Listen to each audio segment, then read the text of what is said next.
할렐루야. 오늘도 귀한 하루를 허락하신 주님께 감사를 올려드립니다. 오늘 우리가 함께 나눌 말씀은 출애굽기 28장 1절로 2절 말씀입니다. 구약성경 출애굽기 28장 1절과 2절 말씀입니다. 너는 이스라엘 자손 중 내 형 아론과 그의 아들들 곧 아론과 아론의 아들들 나답과 아비후와 엘르아살과 이다마를 그와 함께 내게로 나오게 하여 나를 섬기는 제사장 직분을 행하게 하되 내 형 아론을 위하여 거룩한 옷을 지어 영화롭고 아름답게 할지니. 아멘. 오늘 우리가 함께 나눌 말씀의 제목은요, 거룩한 옷을 입고라는 제목으로 함께 은혜 나누길 원합니다. 우리가 예수님을 믿으면 정말 중요한 것은요, 내가 얼마나 소중한 사람이 되었는가라는 사실을 기억하는 거예요. 예수를 만나기 전에는 그저 보잘것없는 인생, 보잘것없는 삶이었지만 이제 우리의 삶에서 예수님을 구주로 영접하고 난 우리는요, 이제는 너무나 귀하고 존귀한 그리고 소중한 인생이라는 것을 깨달아야 하는 거예요. 하나님이 원하시는 것은요, 우리가 어떤 율법의 틀 안에서 그 율법의 기준에 미치지 못하면 벌하고 또 책망하고 그런 것이 아니라 하나님의 자녀된 우리가 존귀하고 귀중한 존재라는 것을 깨닫는 거예요. 베드로전서 2장 9절의 말씀을 보면 너희는 택하신 족속이요 왕같은 제사장이요 거룩한 나라요 그의 소유된 백성이니라고 성경은 기록하고 있습니다. 앞으로 그렇게 될 것이다라고 기록하는 것이 아니라요, 지금 너희가 그런 존재라는 거예요. 예수를 만난 이 순간 너희는 왕같은 존재라는 거예요. 제사장이라는 거예요. 거룩한 나라가 되고 그의 소유가 된 백성이라는 거예요. 우리 모두가 왕의 제사장 같은 삶을 누리고 사는 귀한 성도 되기를 축원합니다. 오늘 본문에서는요, 지금 하나님께서 성막에 대한 율법들을 주고 계신 그런 상황이에요. 그런데 하나님의 말씀 가운데 성막에 대한 말씀을 주시는데 모세의 마음속에 한 가지 염려가 생깁니다. 어떤 염려인가 하면 성막에 필요한 재료들이 참 구하기 어려운 재료들을 하나님께서 말씀하셨다는 거예요. 아카시아 나무야 구할 수 있겠죠. 그런데 아무리 생각해도요, 금과 놋은 구할 방법이 없는 거예요. 하나님이 명하신 대로 성막을 준비하면서 준비된 재료들을 다 금으로 칠하거나 놋으로 칠하라고 말씀하시는데 이 광야길에서 금과 놋을 어디서 쉽게 구할 수 있겠습니까? 지금도 구하라고 하면 사실 어려울 텐데 당신은 더욱 구하기 어려운 상황이죠. 마음에 걱정이 생깁니다. 염려가 생겨요. 근심이 생깁니다. 이때 하나님께서 모세의 마음을 아시고 이렇게 말씀하십니다. 모세야, 네가 걱정할 필요가 없다. 내가 다 준비해 놓았단다. 할렐루야. 여호와 이레의 하나님, 여호와 이레의 축복이 우리 양조 호산나 교회와 성도님의 삶과 가정 가운데 가득하게 임하기를 축원합니다. 때로는 우리 삶에서요, 하나님께서 강하게 우리 마음에 감동을 주실 때가 있어요. 은혜를 주시는 순간들이 있어요. 그런데 우리 마음에 하나님의 일에 헌신하고 또 내가 애쓰고 싶다, 그리고 저 일에 쓰임받고 싶다, 이런 감동이 되기도 하지만 그런 감동 뒤에는요, 내가 할 수 있을까? 과연 내 상황 가운데 가능한가? 내가 돈이 없고 시간이 안 되고 건강이 안 되고 내 삶의 코가 석자인데 마음은 하고 싶지만 내 현실이 안 되는데, 이런 생각이 우리 안에 들 때가 있어요. 그런데 분명한 것은 오늘 말씀을 기억하길 원하는데 하나님께서는 우리를 부르실 때 이미 준비하고 계신다는 거예요. 할렐루야. 나도 모르는 사이에 이미 하나님께서는요, 준비시켜 놓고 우리를 부르실 줄 믿습니다. 예비하시는 하나님이에요. 그 옛날에 모세에게 예비하시고 아브라함에게 예비하셨던 그 하나님이요, 오늘 우리 삶 가운데에도 동일하게 역사한다는 사실을 기억하길 원합니다. 내가 준비되었으니 네가 어딜 가든지 준비된 대로 쓰임받는다고 하나님은 그렇게 말씀하고 계신 거예요. 내가 준비하겠다는 거예요.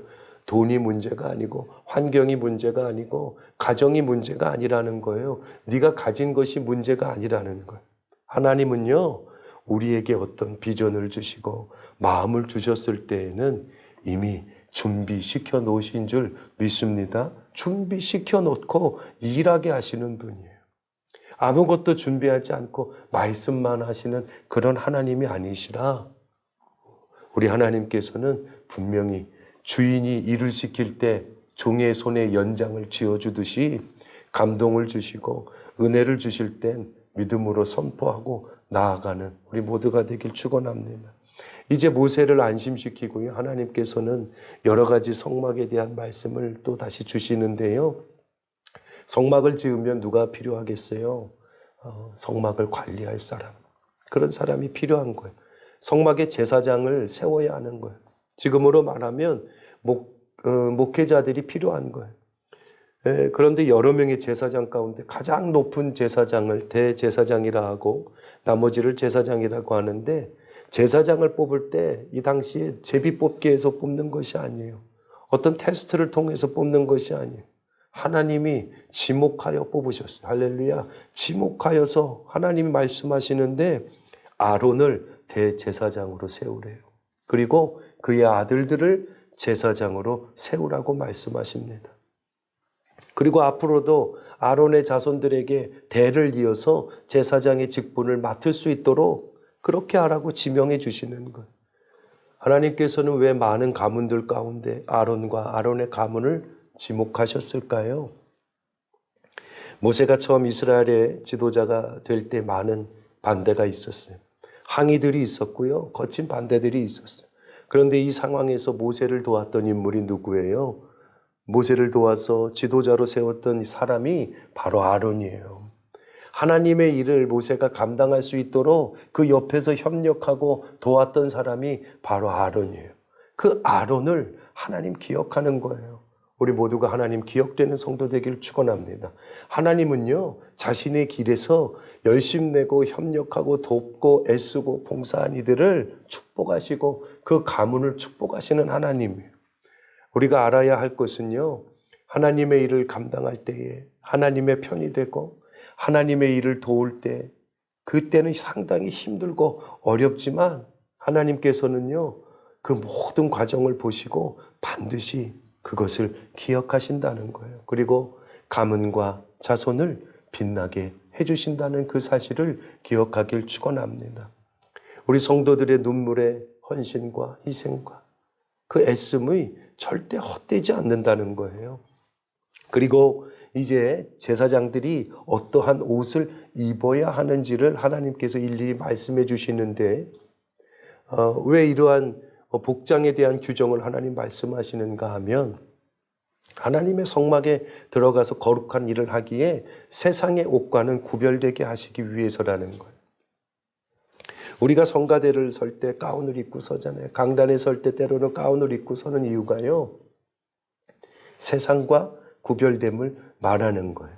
그래서 에봇이라는 거, 섬기다라는 뜻을 가진 앞치마를 하도록 하고 흉패를 하도록 하고 머리에 쓰는 관을 지정해 주시고 특별히 속옷 바지를 입으라고 말씀하고 계세요. 당시에 중동 나라는 더워서요, 속옷을 입지 않았어요. 그래서 다윗이 하나님의 법궤가 들어올 때에 춤을 추다가 바지가 내려가니 그 하체가 드러났다고 성경이 기록하잖아요. 이게 무슨 이야기예요? 속옷을 입지 않았다는 이야기예요. 그런데 하나님께서는요, 제사장들에게 속옷을 반드시 입으라고 말씀하세요. 왜? 하나님 앞에서 경건해야 하기 때문에. 대제사장은 8개의 옷을 다 입어야 해요. 옷이라는 것이 참 중요합니다. 지금도 보면 간혹 남자들이 군복 입혀놓으면 달라지잖아요. 예비군 동원장 가면 달라져요. 아무리 많이 배우고 똑똑하고 지적이고 지성적인 사람, 이성적인 사람도요, 군복 예비군 훈련장 가면 참 달라지는 모습 많이 봐요. 네. 무엇이 그렇게 만들어요? 입은 옷이 사람을 그렇게 만드는 거예요. 우리는 성도예요. 하나님의 자녀예요. 우리가 세상의 옷을 입는 것이 아니라 하나님의 거룩한 옷 입은 자 되길 축원합니다. 하나님이 원하시는 것은 하나님의 자녀가 그렇게 세상과 구별되어지길 원하시는 거예요. 할렐루야. 오늘 하루도요, 우리 하나님 앞에 구별된 성도 되길 축원합니다. 세상과 구별된 성도, 하나님 말씀에 순종하는 거룩한 옷 입은 자 되는 양주 호산나 교회 성도님들이 되시기를 주님의 이름으로 축원드립니다. 함께 기도합니다.